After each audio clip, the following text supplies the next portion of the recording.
Lalu bagus juga pertanyaan saya. Pertanyaan ya. Ya minggu lalu. Silakan Tampaknya ya, kita dengan respon. kemajuan teknologi, Iya. kuliah kita. Ya.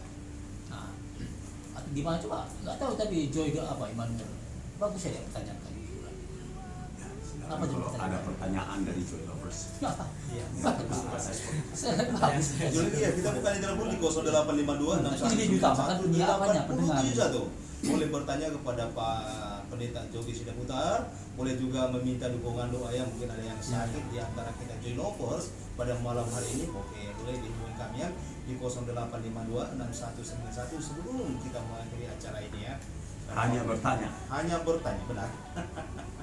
Baik Bapak Pendeta, kita tahu bahwa jelas bahwa udah diputus ya, nggak ada hubungan kita dengan antara orang mati dan orang hidup lagi. Berarti apa yang dilakukan di waktu hidup dia atau ya baik yang baik, apapun yang dilakukannya yang baik ya itu yang menuju dia, itu yang bisa memberikan dia ya di surga atau di neraka.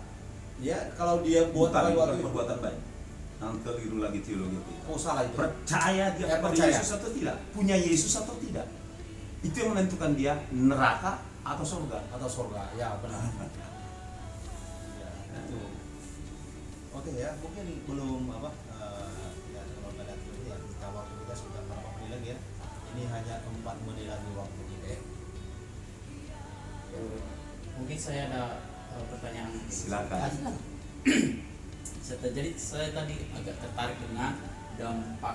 Saya catat di sini ada 3 dampak, yaitu hidup dalam ribuan iblis, masuk neraka atau Hades. Yang ketiga adalah keturunan di bawah kutuk. Ya, hidup di bawah kutuk. Iya, di bawah kutuk. Itu 3 utama. Apakah keturunan itu termasuk? Keturunannya itu termasuk di bawah kutuk itu? Ya, 4 keturunan. Oke, pertanyaan saya seperti ini. Bagaimana dengan keturunannya mengenal Tuhan? Apakah dia masih di bawah kutuk itu atau dilepaskan? Jadi as soon as he received Jesus, begitu dia terima Yesus, putus. Kutuk itu putus, dia sudah pindah dari kutuk kepada berkat. Ya, ketika dia percaya kepada apa yang terjadi di Kalvari 2000 tahun yang lampau, di sana terjadi pergantian tempat. Ya, pergantian ilahi, pergantian tempat yang ilahi. Artinya begini, orang itu tadinya di bawah kutuk, ya, Yesus di sana terkutuk. Yesus, jadi kalau dia percaya kepada Yesusnya, maka kutuk yang ada pada sipolan tersebut pindah kepada Yesus yang tersalib itu dan diganti dengan berkat. Orang itu tadinya adalah menuju maut, ada di bawah kematian, kan begitu kan? Ada di bawah bayang-bayang kematian. Begitu dia percaya kepada Yesus yang tersalib itu, maka terjadi pergantian tempat, yaitu dari mati kepada hidup yang kekal. Kan begitu kan? Ya. Pada hidup yang kekal dan seterusnya. Nah sekarang gini Pak, saya tanya Pak, saya mau kembangkan pertanyaan dari si Joy Immanuel. Dia sudah terima Yesus. Nah, ketika dia melakukan seperti Saul ini bagaimana? Dia menjumpai seorang dukun. Kutuk tadi bagaimana? Apakah diberlakukan lagi atau sudah putus? Ya, setiap orang yang kembali kepada kepada kehidupan lama, kan dia sendiri memilih kembali di bawah hidup di bawah kutuk, jadi dia tetap terkutuk. Itu yang kita kan begitu kan? ya. Baik Pak Pendeta, kita ada baca pesan di sini. Salam Joy FM, saya Wina, mohon didoakan hati saya untuk lebih mengasihi teman sepelayanan saya yang selalu punya rasa iri dengan saya tentang kehidupan pribadi saya. Ada saja caranya dia selalu meledekin baik lewat candaan, tapi candaan yang justru terlihat jelas karena rasa cemburu. Dan mohon dia doakan agar apa yang jadi pergumulan hati saya ini dijamah oleh Tuhan untuk masa depan saya. Makasih Joy, sebelumnya Tuhan Yesus memberkati selalu, dan saluran berkat radio Joy ini bisa saluran berkat bagi para pendengarnya Joy Lovers. Vina.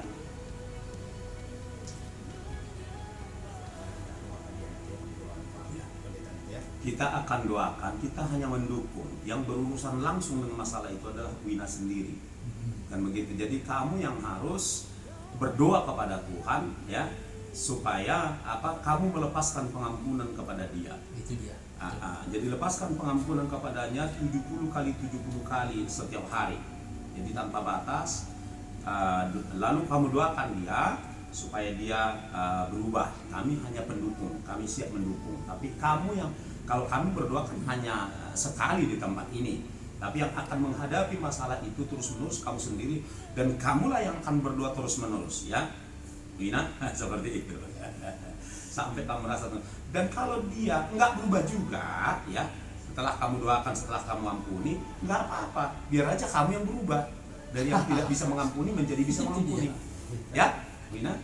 Kami yang diberkati kalau kami yang berubah.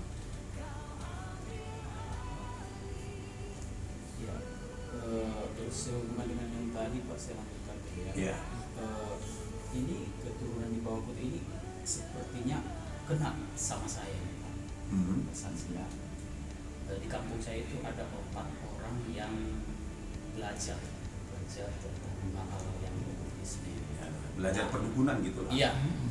Dan 3 orang diantaranya itu sudah meninggal, dan mereka itu meninggal dengan cara yang tragis. Saya tahu yang pertama itu di penjara, yang kedua itu dia meninggal pas kipas.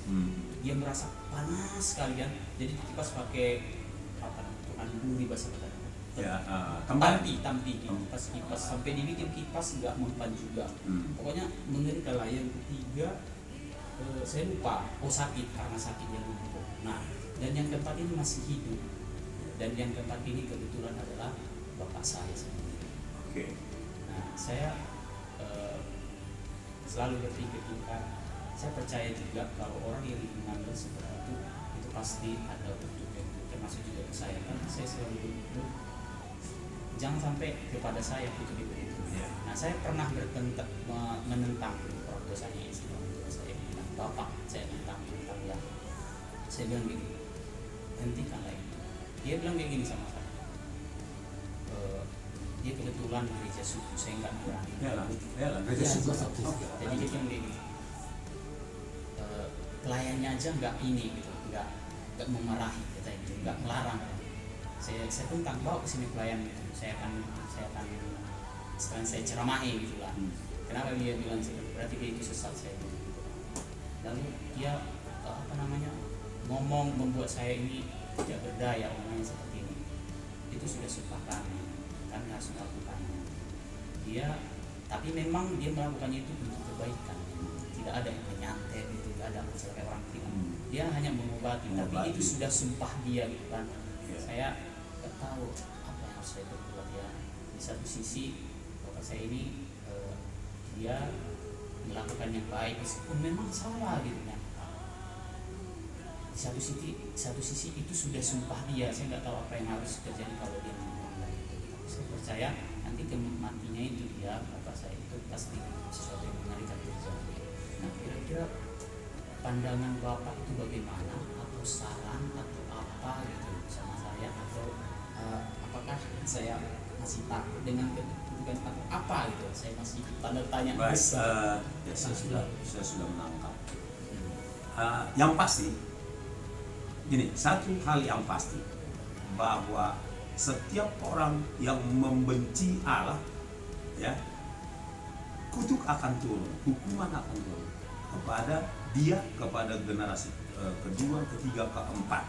Itu Allah yang berkata ya. Kalau dalam bahasa Toba, Sainaru Monok Turo, dosanya mama tu pinok parna, rudi sudut patun, rudi sudut papat sampai pada generasi keempat. Tetapi ada kepastian yang berikutnya. Kepastian yang berikutnya, mau di generasinya si pendosa itu sendiri, dia akan bisa putus dari kutuk itu. Atau kalau dia datang kepada Tuhan Yesus dan hidup dalam Tuhan, atau di generasi kedua, dia akan bisa putus dari kutuk itu. Generasi ketiga, kalau dia datang kepada Tuhan, sang penghapus dan penebus nyawa tadi, atau generasi keempat, bisa putus. Tidak dibatasi, dia harus terjadi dulu kutuk, dan hukuman kepada 4 generasi baru akan lepas. Enggak seperti itu. Anytime. Karena firman Tuhan berkata, di saat kamu menjadi seteru Allah, di saat kamu masih berdosa pun, Dia telah berkorban mati untuk kamu, untuk membasuh dosamu dan mengampuni dosamu dan menyelamatkan nyawamu. Jadi inilah kabar baik. Inilah kabar sukacita itu.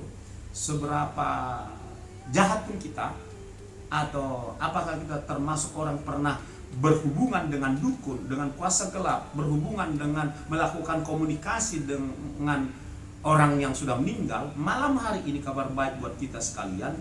Kalau saja saat ini engkau menerima Tuhan Yesus yang telah mengalahkan segala kutuk di kayu salib itu, maka engkau dibebaskan.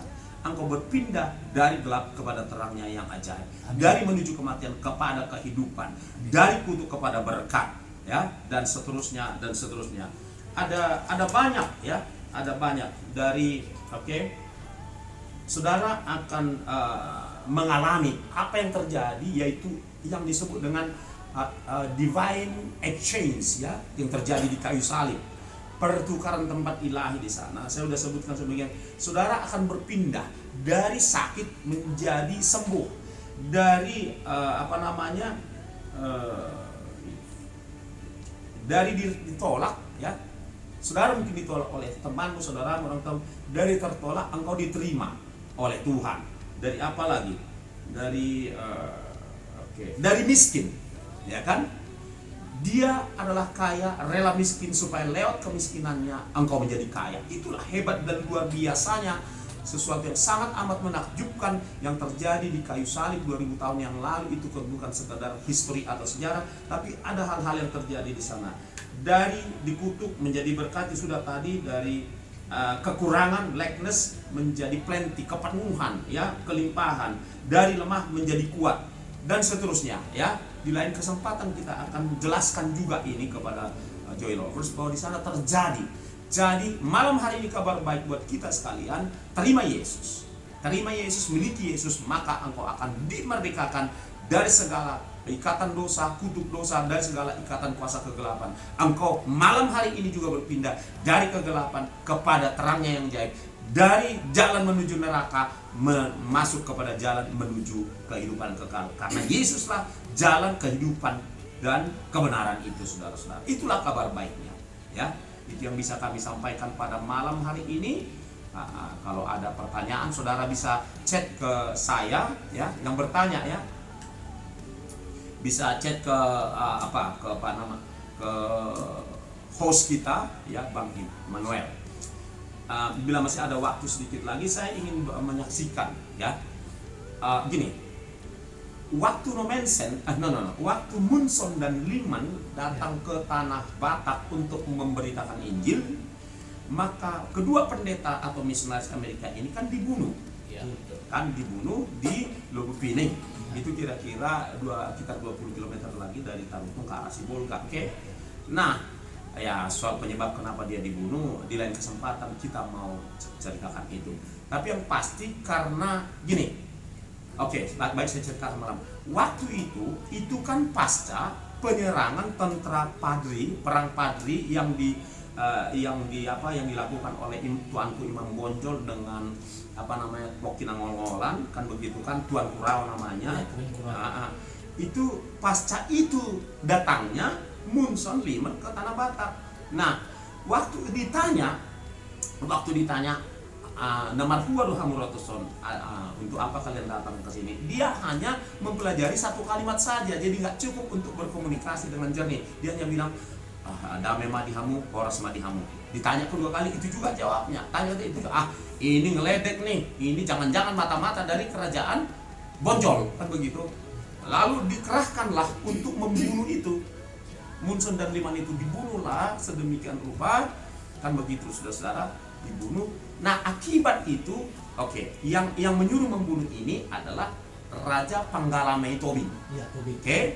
Nah, keturunannya itu sampai kepada keturunan yang keenam terkutuk, tanpa mengurangi rasa hormat kepada mereka. Dan salah satu keturunannya yang kelima, teman saya pendeta Marga Tobing, itu sudah dipulihkan, itu sudah dibebaskan dari kutuk itu. Nah, waktu kami ke sana berkunjung tahun 2004 atau 2005 itu, maka generasi ke-6 tersebut yang merawat monumen dari Munson-Dalem itu datang ke kami minta mohon didoakan, tolonglah doakan kami terkutuk ini sampai generasi ke-6 ini kami merasa terkutuk dan seterusnya. Lalu saya doakan dengan seorang pendeta, ya ada waktu itu pendeta Arwan teman saya. Kami doakan lah, dipanggillah anaknya di generasi ke-6 itu namanya Bangkit sini kau, biar didoakan. Dia masih SMA waktu itu tahun 2004 atau 2000. Kami doakan. Dan dia berkata, kalau Tuhan mau pakai dia, mengambil dia menjadi nakosonya, makanya hambanya, kami sudah rela katanya. Yang penting kutuk itu bebas dari kami. Karena apa kami tanam, kami usaha, nggak pernah ada yang berhasil lamang katanya. Kan begitu kan, kami doakan. Dan kami berkati juga, ya kami lepaskan berkat buat keluarga itu dan si Bangkit tadi itu. Nah, kami nggak tahu, tapi kami dengar kabar dia jadi sekolah pendeta. Tapi yang pasti itu belum bisa kami telusuri sampai sekarang. Tapi yang pasti beberapa tahun, 1 atau 2 tahun kemudian datang Tuhan mengutus orang Korea untuk membangun rumah doa di situ. Artinya mereka sudah dipindahkan itu, kan? Sudah Tuhan tunjukkan bahwa Tuhan merespon, menerima pertobatannya sampai Tuhan utus orang Korea membangun rumah doa dekat, nggak jauh dari monumen Munson-Dalem itu. Jadi terjadi pemulihan. Kita bisa indikasikan bahwa itu ada terjadi pemulihan di situ. Beda dengan keturunannya Raja Pontas Bumetomi yang hidup sejaman, ya, yang hidup sejaman atau beberapa tahun kemudian yang menerima Injil, menerima nomensen dan yang kemudian mendukung penginjilan di Tanah Batak. Keturunannya ini diberkati semua. Ya, saya bisa deretkan sejumlah orang di Tanah Batak yang menerima Tuhan, ya, dan kemudian hidupnya diberkati. Sebutlah misalnya marga Silitonga yang di bukan Pangalibuan, apa namanya ini? No, saya lupa nama kampungnya. Jadi marga Silitonga ini izin dengan rasa hormat saya menyebut nama opung mereka itu Opu Raja Isak Silitonga di Sipahutar. Di Sipahutar. Ya. Bapak orang tua inilah yang pertama menerima Injil di situ dan mendukung pemberitaan Injil di situ. Keturunannya ini, at least paling tidak secara materi, mereka itu kaya, berhasil. Kan begitu. Jadi masih banyak nama lain yang bisa saya sebutkan di Tanah Batak. Aku kalau sejarah suka saya dengar Pak, bukan saya pasang telinga itu. Masih banyak. Jadi tentu kutuk di generasi itu dan seterusnya udah putus gitu loh.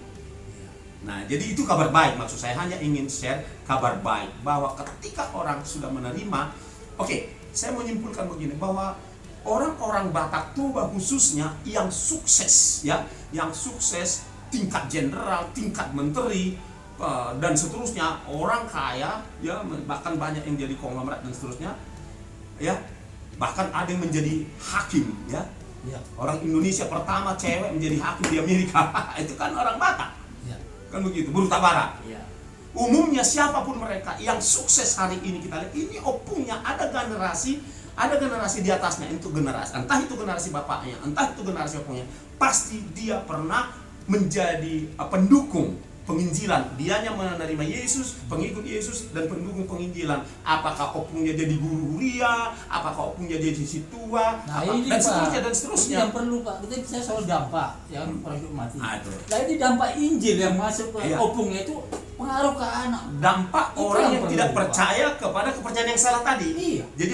Jadi kalau ada dampak percaya kepada kepada orang yang sudah mati, itu ada dampaknya, sederetan dampak, maka percaya kepada Tuhan Yesus dan Injil saja itu ada dampaknya. Artinya Bapak sudah paparkan bukti-bukti bahwa inilah dampak. Iya. Orang-orang yang sudah percaya kepada Injil, yang opungnya menerima, lihat anak cucunya. Bisa dilihat, bisa diukur. Namburu kami di Lotung, Samosir, kira-kira 2-3 km dari kampung saya itu, marga Situmorang, Pinopar, keturunan daripada Namburu kami ini, ya, Namburu, ya, karena Marito dengan amang tua saya, ya kan. Ini semua sukses Pak. Diberkati. Masih bisa banyak nama lain. Tetapi jangan salah, ada juga kalaupun ada yang diberkati karena nyembah dukun, kan gitu ya, karena percaya kepada leluhur, ada yang kaya juga, jangan salah, karena iblis pun bisa kasih kekayaan. Tetapi dampak kekalnya apa? Dibakar di neraka. sangat menyedihkan kepercayaan. Salah satu dampak daripada kepercayaan kepada orang yang percaya kepada orang masih apa yang sudah mati itu, di Tanah Batak ada 3 tugu. Saya nggak perlu sebut marganya, tapi daerahnya saya akan sebut. Satu ada di Samosir, satu ada di Baligi, satu lagi kalau salah di Tapun Utara. 3-tiganya ini, tugu ini bernilai 2 miliar masing-masing. Ini kan sebuah ironi. 2 miliar. Coba kalau itu untuk pemberitaan Injil. Coba kalau itu untuk pembangunan pertanian di situ. Atau khusus kepada keturunannya saja deh, nggak apa-apa. Tapi coba itu dibuat untuk membangun kehidupan orang hidup. Jangan membangun tugu orang yang sudah mati. Jadi itu kan kesia-siaan. Saya katakan itu kesia-siaan. Jadi bisa nggak kita membenarkan kuburan? Membenari kuburan? Bisa. Sekedar bagus, ada tandanya, kan begitu. Tapi bukan untuk kemudian berdoa di sana dan minta pertolongan dari sana. Tapi boleh dong, misalnya di Simalingkar B, kuburan itu bagus banget. Sebatas itu saya kira wajar-wajar saja. Tapi kalau Anda sampai membangun 2 miliar ini kalau dibelikan ke angkot, katakan second aja, angkot second, ya kan? Misalnya harganya berapa juta angkot misalnya, 15 atau 20 juta, udah berapa? Coba dibagikan 2 miliar dibagi 20 juta, itu udah berapa angkot contohnya, atau apapun itu bentuknya, untuk menghidupi keturunan yang tadi. Kan gitu saudara-saudara. Itu jadi bangunlah orang hidup, ya, rohaninya, ya. Jadi itu sebabnya filosofi orang Batak itu harus ditambahkan, belum lengkap. Ada filosofi orang Batak mengatakan begini, Hagabiun, Hamoraun, Hasangamun, itu yang dikejar orang Batak. Ada 3. Sebenarnya di atasnya ini harus yang keempat itu yang menjadi nomor 1. Haporseaun yang benar, kan gitu. Jadi saya ulangi lagi, Putar Raja Ijolo Martu Kota Sialagu dipinukan di Parjolo di Paturen Opudi harus menurut Barita Nauli Injil Yesus Kristus. Itu yang betul, saudara. Ya, itu yang bisa kami bagikan. Kiranya seluruh Joy Lovers diberkati malam hari, mengalami kemerdekaan, yang sakit disembuhkan, yang ada di bawah kutuk menjadi diberkati, yang ada di bawah kesedihan menjadi bersukacita, yang ada dalam ketakutan, kegelisahan, kegalauan menjadi hidup di dalam damai sejahtera karena percaya sepenuhnya hanya Yesus.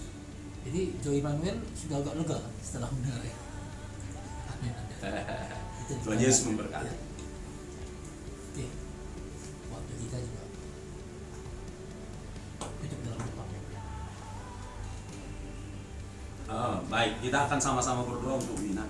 Bapak di surga, Wina minta kami mendukung dia dalam doa. Itu pertanda bahwa dia percaya kepada Tuhan dan dia juga merasa butuh saudara seimannya. Untuk itu kami berdoa mendukung Wina supaya apapun yang dihadapi saat ini Tuhan bisa Tuhan tolong dia supaya dia kuat dan dia mampu melepaskan pengampunan serta mendoakan orang yang membuli dia Tuhan. Dia bisa mengampuni, dia bisa melepaskan. Hanya dengan demikian Wina ini akan merasa lega, merasa sukacita karena dia sudah memilih untuk mengampuni orang itu. Dan biarlah Wina juga akan terus-menerus mendoakan orang yang membuli dia supaya orang itu mengalami perubahan. Namun apabila orang itu tidak berubah juga, biarlah Wina yang berubah, yaitu dia bisa mengampuni, tidak lagi menyimpan sakit hati, tidak lagi menyimpan dendam, tapi dia berubah menjadi orang yang sudah melepaskan pengampunan, bisa mengampuni, bisa memaafkan orang lain, dan berkat itu tentunya akan turun kepada Wina. Ya, berkat di balik pengampunannya dia akan menerima berkat di bumi dan berkat yang kekal. Terima kasih. Kami berdoa juga buat seluruh Joy Lovers, berkati mereka Tuhan, siapapun yang mereka mendengar pada malam ini sungguh diberkati oleh Tuhan, dilepaskan, mengalami kemerdekaan, kelepasan, mengalami sukacita dan sejahtera, yang kalah menang, yang susah dihiburkan, yang sakit sembuh karena Injil Yesus Kristus. Sembuh mereka yang berkekurangan, diberkati oleh malam hari. Buka Tuhan, buka pintu-pintu baru berkat buat setiap pendengar setia daripada Joy Lovers ini Tuhan. Terima kasih Bapak di surga, berkati ownernya, yaitu saudara kami Tuhan yang Tony Purba, owner daripada Joy FM ini. Tuhan berkati dia Tuhan dalam kehidupan pribadinya, dalam kehidupan imannya, kerohaniannya, di tengah karir dan usahanya. Tuhan berkati dia dan seisi rumahnya, berkati seluruh staf yang ada di Joy Lovers ini. Berkati juga sekolah ini Tuhan, sekolah Betani yang ada di tempat ini Tuhan. Berkati guru, pengurus semua, siswanya dan juga orang tuanya Tuhan. berkati sekolah ini, berkati kami semua, berkati juga hamba-Mu Tuhan yang setia, Manuel Tuhan yang menjadi host kami tiap kali kami mengisi acara di tempat ini. Tuhan berkati dia kehidupannya, rohaninya, imannya, masa depannya. Tuhan berkati dengan berlimpah dahsyat dan luar biasa. Buka pintu-pintu berkat berlimpah padanya. Demikian juga orang tua yang saudara kami yang kami kasihi Tuhan, itu Pak Ketaren, Tuhan berkati dia atas kesetiaannya memberitakan Injil Tuhan lewat sarana ini. Bapak di surga, haleluya, berkati dia, istri, anak, seisi rumahnya, kehidupan ekonominya Tuhan angkat naik. Bapak di surga, naik tidak turun dalam nama Yesus Kristus. Berkat yang sama turun kiranya kepada hamba-Mu Pak Yusuf Gule Tuhan, haleluya, haleluya, kesehatannya, Ibu Gule, demikian juga anak kami Yohana Tuhan, lindungi dia Bapak, Engkau telah memanggil kami. Tuhan, please pelihara dia Bapak, pelihara Yohana Tuhan, pelihara Tuhan, kuatkan baik Pak Yosua maupun Ibu yang telah kehilangan Yosua. Bapak berkati dia, berkati hamba-Mu, istri hamba juga Tuhan, berkati kesehatan, iman, demikian juga pelayanan Tuhan. Tuhan berkati, pakai kami terus Tuhan menjadi penjala manusia Tuhan, penjala jiwa-jiwa bagi Tuhan. Hanya itu yang bisa kami lakukan Tuhan, dan itulah satu-satunya visi hidup kami. Berkati kami semua Tuhan, kami panjang umur,